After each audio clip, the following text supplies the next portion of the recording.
Good afternoon. I have just returned from Buckingham Palace, where I accepted an invitation from His Majesty the King to form the next government of this great nation. I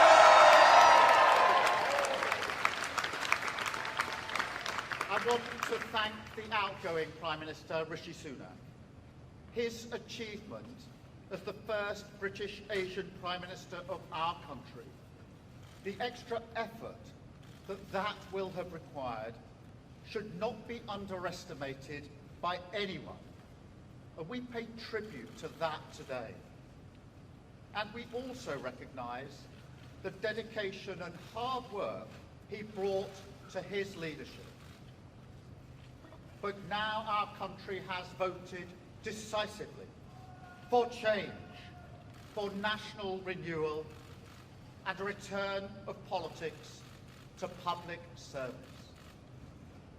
When the gap between the sacrifices made by people and the service they receive from politicians grows this big, it leads to a weariness in the heart of a nation, a draining away of the hope, the spirit, the belief in a better future, that we need to move forward together. Now, this wound, this lack of trust, can only be healed by actions, not words. I know that. But we can make a start today with the simple acknowledgement that public service is a privilege, and that your government should treat every single person in this country with respect. If you voted Labour yesterday, we will carry the responsibility of your trust as we rebuild our country.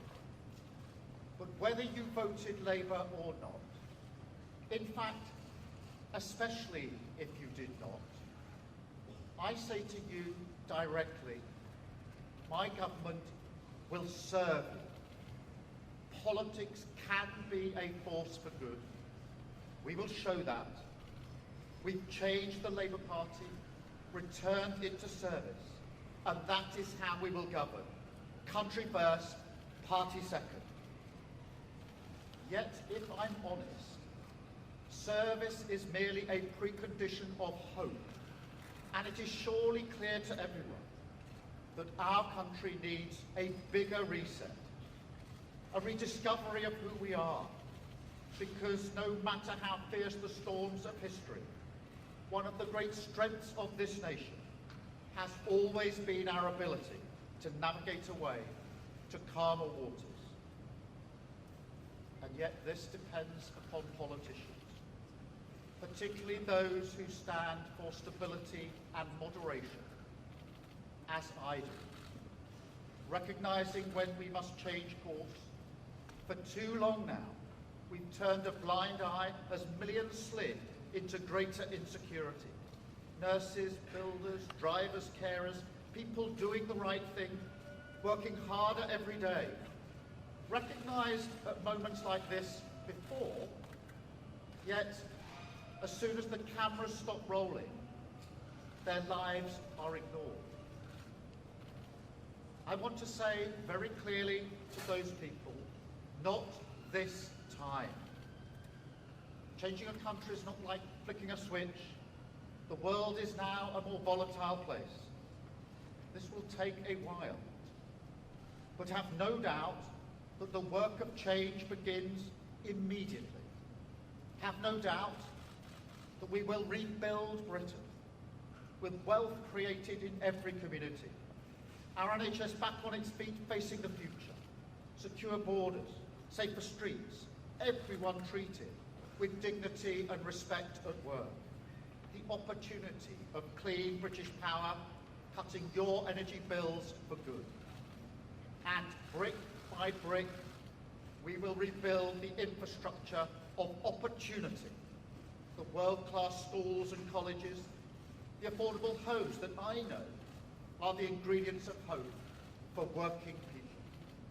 The security that working class families like mine can build their lives around.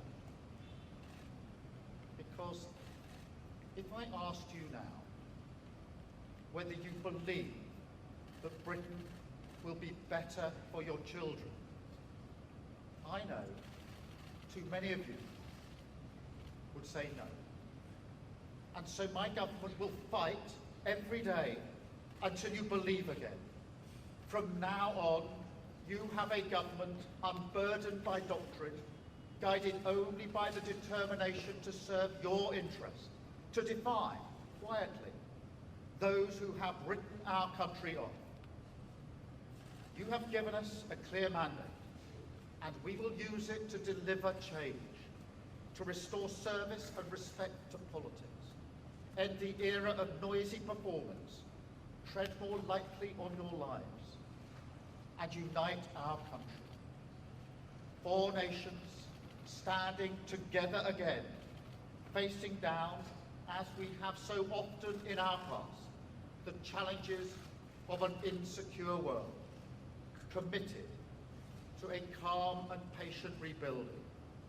So, with respect and humility, I invite you all to join this government of service in the mission of national renewal.